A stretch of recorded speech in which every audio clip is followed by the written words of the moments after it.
আবরার বাহিরে আছে, আমি ওর কাছে গিয়েছিলাম। আমি ওকে পাঠিয়ে দিচ্ছি। রাইয়ের চোখে জল চলে এলো। লোকটা তার সব কথা বোঝে। সাদি বাইরে চলে গেল। তারপর আবরারকে দেখে বলল, ভেতরে যা আবরার। রাই শেষবারের মতো তোকে দেখতে চায়। দেরি করিস না আবরার, যা তাড়াতাড়ি। আবরার আর দেরি করল না, কেবিনের মধ্যে ঢুকে গেল। আবরারকে দেখে বাকি সব নার্স ডাক্তাররা বেরিয়ে গেল। আবরারের পা কাঁপছে, তার চোখ দুটো ঝাপসা হয়ে আসছে। আবরার তো এই রাইকে চেনে না। এই মেয়েটাই কি কয়েকদিন আগে তার সব কাজ করতো? না, এটা তার রাই হতেই পারে না। তার রাইয়ের একই আবরার এক ধ্যানে রাইয়ের দিকে তাকিয়ে আছে। আবরারকে এভাবে দাঁড়িয়ে থাকতে দেখে রাই বলল, কি ব্যাপার দাঁড়িয়ে আছেন যে? আমার কাছে আসবেন না? একটু আসুন না আমার কাছে। খুব বেশিক্ষণ কষ্ট দেব না আপনাকে। টপ টপ করে চোখের অশ্রু ঝরতে লাগলো আবরারের। আবরার দৌড়ে রাইয়ের কাছে গেল। তারপর ঝাপটে জড়িয়ে ধরল।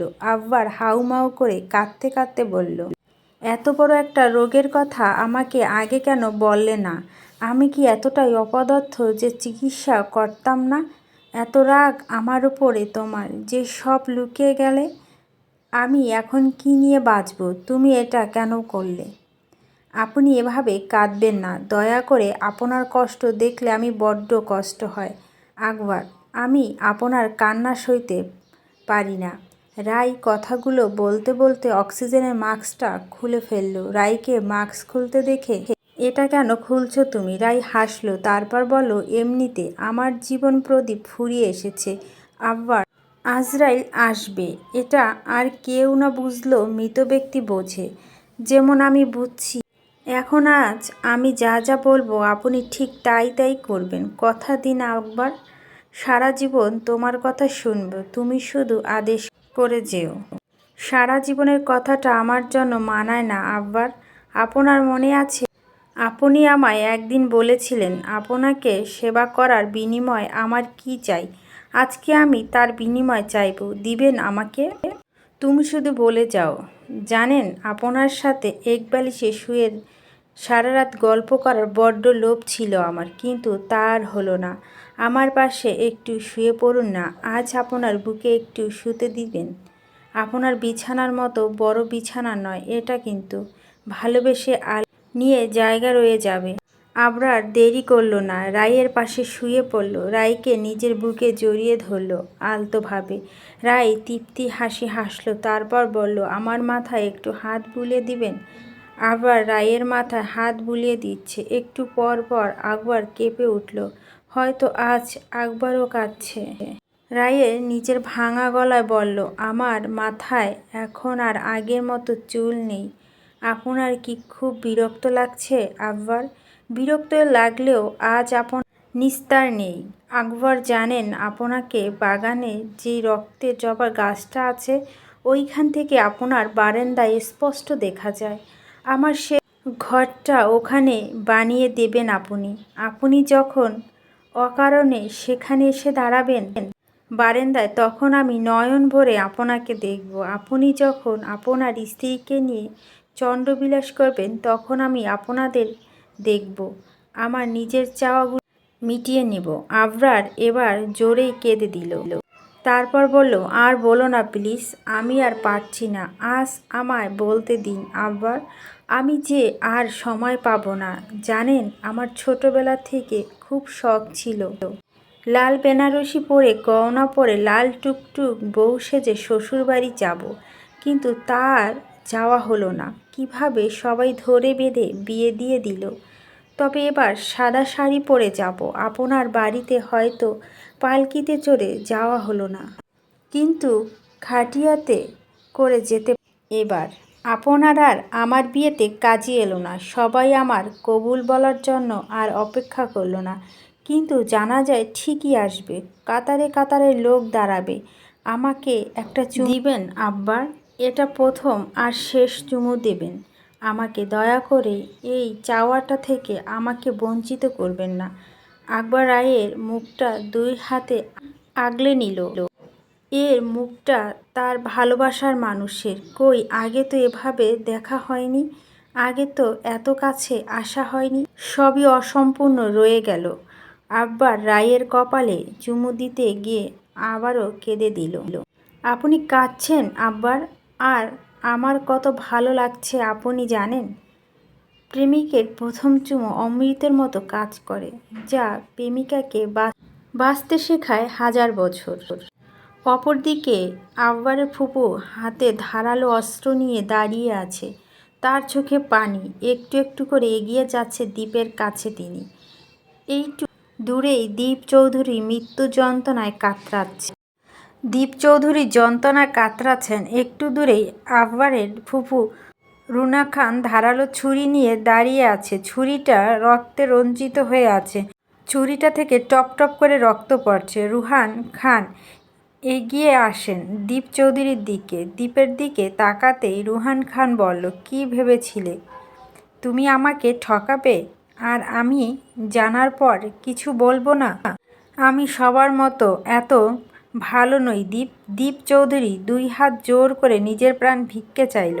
কিছুক্ষণ আগে দীপ চৌধুরী তার ফার্ম হাউসে আসে। গেটের বাইরে রুহান খান দাঁড়ানো ছিল। দীপ চৌধুরী গাড়ি থেকে নেমে গেট খুলল। তারপর রুহান খানকে নিয়ে ভিতরে ঢুকে পড়ে। দীপ চৌধুরী কথা বলতে বলতে বাড়ির ভিতরে ঢুকে গেল। ভিতরে ঢুকতেই নিজের পিঠে তীব্র ব্যথা অনুভব করেন তিনি। রুহান খান দীপের কিছু করার সুযোগ না দিয়ে পরপর কয়েকবার ছুরি দিয়ে আঘাত করলো। আমাকে কেন মারতে চাইছো তুই? রুহানা, আমি কি করেছি? কেন এমন করছো? দীপ চৌধুরী বলো। রুহানা খান দীপ চৌধুরীর গলা চেপে ধরে বলল, তুই জানিস না কি করেছিস? তুই দিনের পর দিন আমাকে ব্যবহার করেছিস, আমাকে ঠকিয়েছিস, আমার জীবনটা শেষ করে দিয়েছিস। দিনের পর দিন মিথ্যাচার করেছিস। তোর জন্য আজ 4টা জীবন আমি শেষ করে দিয়েছি। তুই এক নরখাদক। তোর মতো জানোয়ারদের বাঁচার অধিকার নেই। রুহানা খান কথাগুলো বলেই দীপ চৌধুরীর বুকে একের পর এক ছুরি দিয়ে আঘাত করতে লাগল। রুহানা খান কোনো হুঁশ নেই। সে তো একটা বিশ্বাসঘাতককে শাস্তি দিতে ব্যস্ত। একটা সময় রুহানা খান দেখল দীপ চৌধুরী আর নড়ছে না। তার চোখ দুটো স্থির হয়ে আছে। রুহানা খান হাতের ছুরিটা ফেলে দিল। তারপর একটা বিকট চিৎকার করে উঠল। চিৎকার করে কাঁদতে কাঁদতে বলল, কেন এমন করলে আমার সাথে দীপ? আমি কি এমন করেছিলাম? ভালোবেসলে এমন শাস্তি কেন হবে বলতে পারো? তোমার এত টাকার লোভ, আমাকে বলতে পারতে টাকার কথা, কিন্তু তুমি সব শেষ করে দিয়েছ। আমি তো খারাপ ছিলাম না, তুমি আমায় খারাপ বানিয়েছ। আমি তো খুনি ছিলাম না, তুমি আমার খুনি বানিয়েছ। রুহানা খান তার ভালোবাসার মানুষটাকে বুকে ধরে চিৎকার করে কাঁদতে লাগলো। তোমায় মুক্তি দিলাম এই পাপের দুনিয়া থেকে। দীপ ভালো থেকো ওই পারে। অপরদিকে রায় আকবরের বুকে শুয়ে আছে। দুজনে কাঁদছে।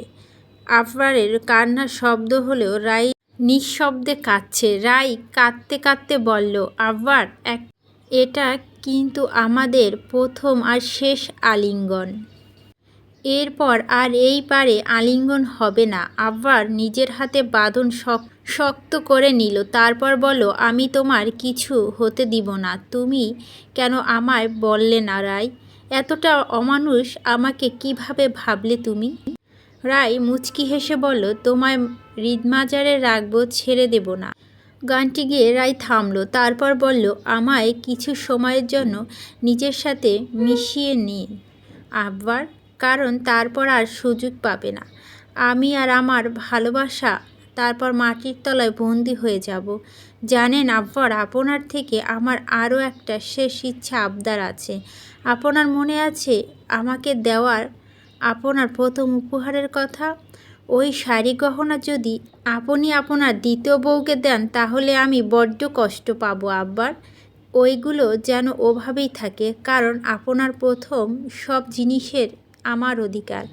আপনার প্রথম চুমো আর আলিঙ্গনের মালিকও কিন্তু আমি। তবে একটা দুঃখে আপনার প্রথম সন্তানের মা হতে পারলাম না। জানেন, আপনার গাড়ি দুর্ঘটনা যত কষ্ট পেয়েছি তার চাইতে বেশি তৃপ্তি পেয়েছি। কেন জানেন আকবর? আমি সবসময় আপনার কাছে থাকতে চেয়েছি, আপনাকে ছুঁতে পেরেছি। রায় একটু থেমে বলল, আব্বার দয়া করে আমার শেষ বিদায়ের শ্বাসটা যেন কোনো কমতি না থাকে। মনের মতো বউ তো আর সাজা হলো না, কিন্তু কাফনের সাদা সাজে যেন কমতি না থাকে। অনেক দিন বাঁচার ইচ্ছে ছিল, কিন্তু মরণব্যাধি রোগ তো সব শেষ করে দিল। আমার লাশটা বেশিক্ষণ মাটির উপরে রাখবেন না আব্বার, আমার লাশটা সহ্য করতে পারবে না। এক জীবনে কত আঘাত নেওয়া যায় বলুন তো? মায়ের মৃত্যু, বাবার অবহেলা, সৎ মায়ের অত্যাচার, মিথ্যা অপবাদ, অপরজনকে ভুল বোঝা, স্বামীর অবহেলা, আর শেষ এই মরণ যন্ত্রণা। আমার বদ্ধ চোখে কষ্টগুলো চাপা দেওয়ার থাক। আপনার জন্য ওই পারে অপেক্ষায় থাকবো। জানি না এবারের অপেক্ষা কতটা দীর্ঘ হবে, তবে দেখা হবে জান্নাতের বাগিচায়। আপনার আলিঙ্গনের অপেক্ষায় থাকব। সময় হলে না হয় চলে আসব। এই দুনিয়ায় আপনাকে পাওয়া হলো না, কিন্তু ওই দুনিয়ায় আমার খোদা আমাকে ফিরিয়ে দেবে না। রায়ের নিঃশ্বাস ভারী হয়ে গেল। রায় আর বলতে পারছে না, রায়ের গলা বন্ধ হয়ে গেছে। রায় অনেক কষ্টে বলল, আমার বক্ষ পিঞ্জিরায় পাখিটা যাওয়ার সময় হয়ে গেছে আকবর। বিদায় নিচ্ছি, আপনার নতুন জীবনের শুভকামনা রইল। আবরার চিৎকার করে উঠল, এই না রায়, এমন করিস না আমার সাথে। এই ডাক্তার, আমার রায়কে দেখো না, আমার রায় কথা বলছে না। আবরার রায়কে বুকে ধরে চিৎকার করতে লাগলো, হে আল্লাহ, আমার সাথে এমন করো না আল্লাহ, আমি সহ্য করতে পারবো না। এই রায়, এই রায়, কথা বলো। রায়ের হাত পা কাঁপছে। ডাক্তাররা দৌড়ে এসেছে। রায়ের চোখ উল্টে গেছে, নাক মুখ থেকে সাদা ফেনা সাথে বেরিয়ে এলো রক্ত ধারা। আব্বারের রায়কে বুকের সাথে চেপে ধরল। আমাকে এভাবে শাস্তি দিস না, তুই যা বলবি সব করব আমি। মা বাবা, আমার রায়কে বাঁচাও।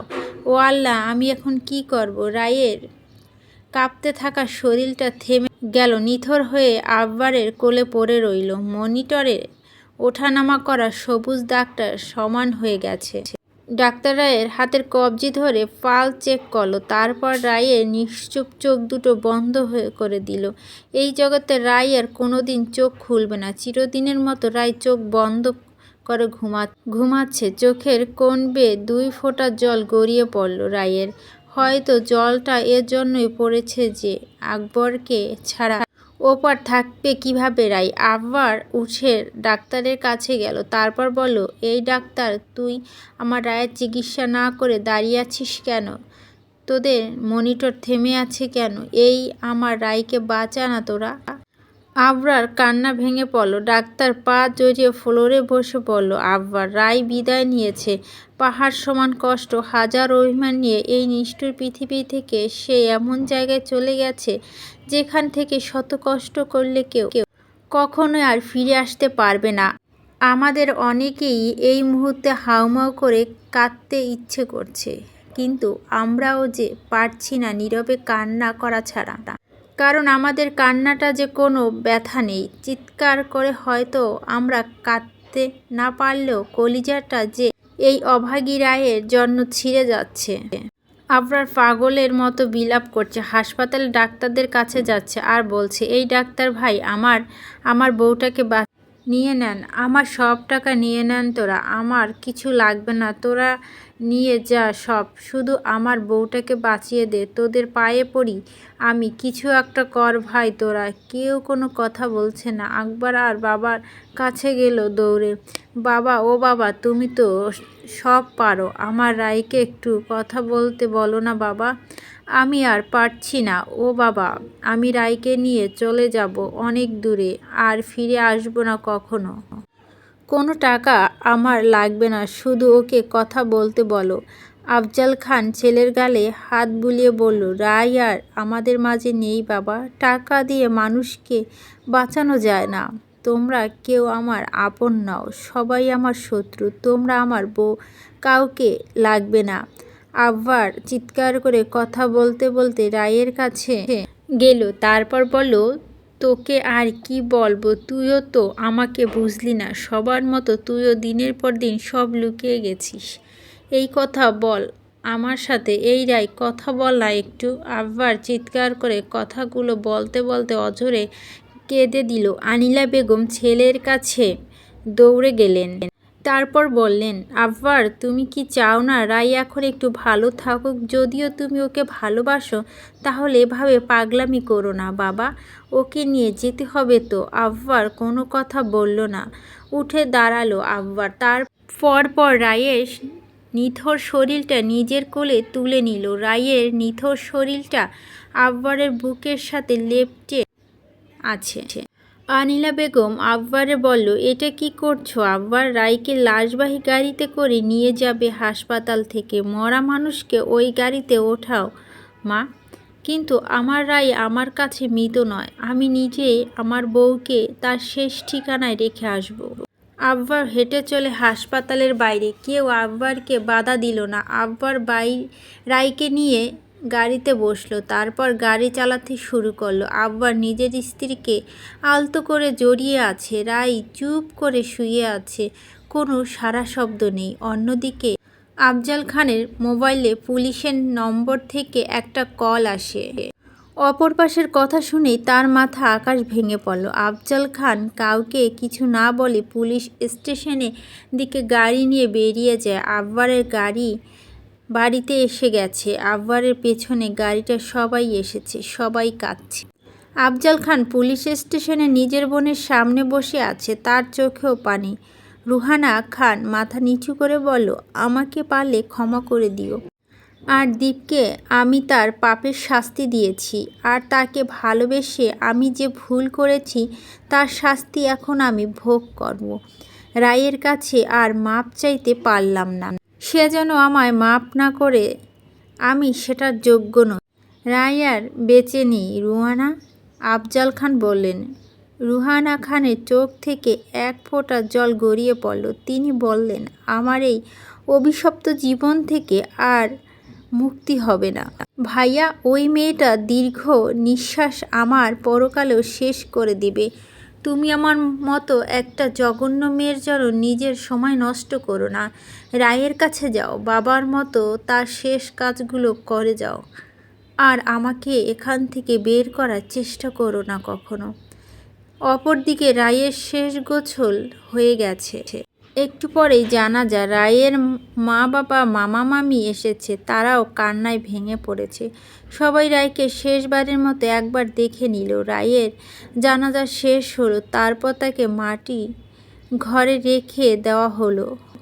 সাদি নিজের হাতে সব কাজগুলো করেছে। রায়কে 3.5 হাত মাটির নিচে আপন ঘরে রেখে দেওয়া হলো, যেখান থেকে কেউ চাইলেও আর ফিরে আসতে পারে না। আব্বার শুধু বাগানের এক কোণায় বসে সব দেখছিল। একটা পাথরের মতো বসে আছে সে। তার কোনো হেলদুল নেই, শুধু তাকিয়ে আছে রক্তজবা গাছটার নিচে। কবরটার দিকে একে একে খান বাড়ি খালি হয়ে যাচ্ছে, শুধু আত্মীয় স্বজনরা আছে। রুহানা খানের ব্যাপারটা সবাই জেনে গেছে, কিন্তু যাবে না তার কাছে। বাড়িতে এখনও কান্নার রোল। সন্ধ্যা হয়ে রাতের অন্ধকার নেমে গেছে।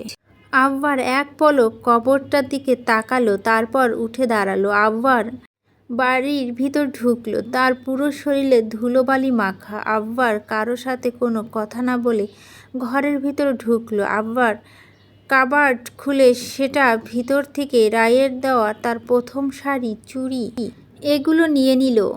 এরপর রায়ের তাকে দেওয়া পাঞ্জাবিটা বের করে নিল। তারপর আরও নিচে নেমে গেল। মিসকা আকবরের কাছে গিয়ে কাঁদতে কাঁদতে বলল, কোথায় যাচ্ছ ভাইয়া? আবার কথা বলল না। মিসকা আবারও বলল, ভাইয়া তুমি কথা বলছো না কেন? আবার মিসকাকে ঝাড়া মেরে সরিয়ে দিল। তারপর বলল, আমি তোকে কেন বলবো কোথায় যাচ্ছি? আমার বউ বাহিরে ঘুমিয়ে আছে, সে একা থাকতে ভয় পায় জানিস না? তার কাছে যাচ্ছি। একদম আমাকে জ্বালাবি না, সর সামনে থেকে। আব্বারের আচরণ অস্বাভাবিক। সে স্বাভাবিকভাবে কথাগুলো বলেনি। রায়কে আব্বার সত্যি ভালোবাসত, কিন্তু তার প্রকাশ করতে পারল না। আব্বার রায়ের কবরের কাছে বসে আছে। আব্বার রায়ের মাথার দিকটায় বসে বলল, এখন খুব শান্তিতেই আছো তাই না? আজ তোমাকে ঘুমাতে দিতে ইচ্ছে করছে না। দেখছো আজ আকাশে কত বড় চাঁদ উঠেছে, কত আলো চারদিকে। কিন্তু দেখো আমার আকাশের চাঁদটা মাটির তলায় শুয়ে আছে। কেন আলো নেই আমার দুনিয়ায়? আব্বার নিজের পাঞ্জাবিটা পকেট থেকে শুকনো বনফুলগুলো বের করলো।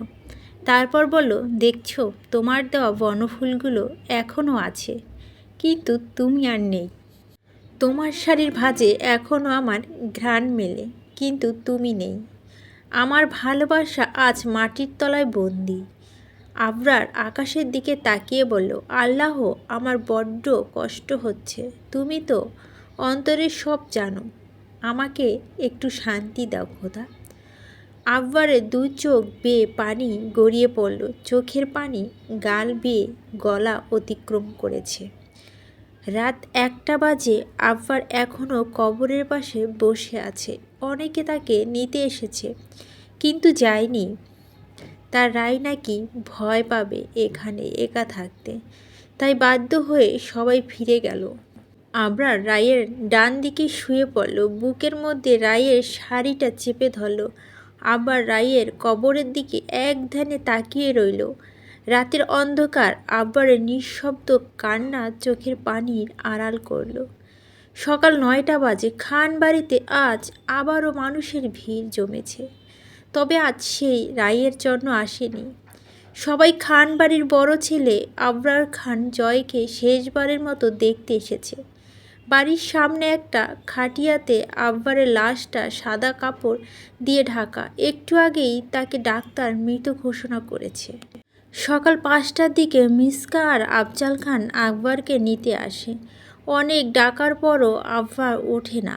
অনেক চেষ্টা করে আব্বারকে ওঠাতে পারেনি। অবশেষে আফজাল খান বাড়িতে ডাক্তার ডাকে। ডাক্তার তাকে মৃত ঘোষণা করে দেয়। ডাক্তারের ভাষ্য মতে আপন জনকে হারানোর কষ্ট সইতে না পেরে কাল রাতেই হার্ট অ্যাটাক করেছে সে, যার ফলে মৃত্যু হয়েছে। একটু পরেই হয়তো আকবরের গোসল, তারপর জানাজা হবে। তাতেই রায়ের পাশে কবর দেওয়া হবে। রায়ের পাশেই কবর খোঁড়া হচ্ছে। সবাই কেঁদেছে। নিজের প্রাণপ্রিয় বন্ধুকে ধরে সাদি কাঁদছে। চারদিকে আজ হাহাকার, কোথাও কেউ ভালো নেই।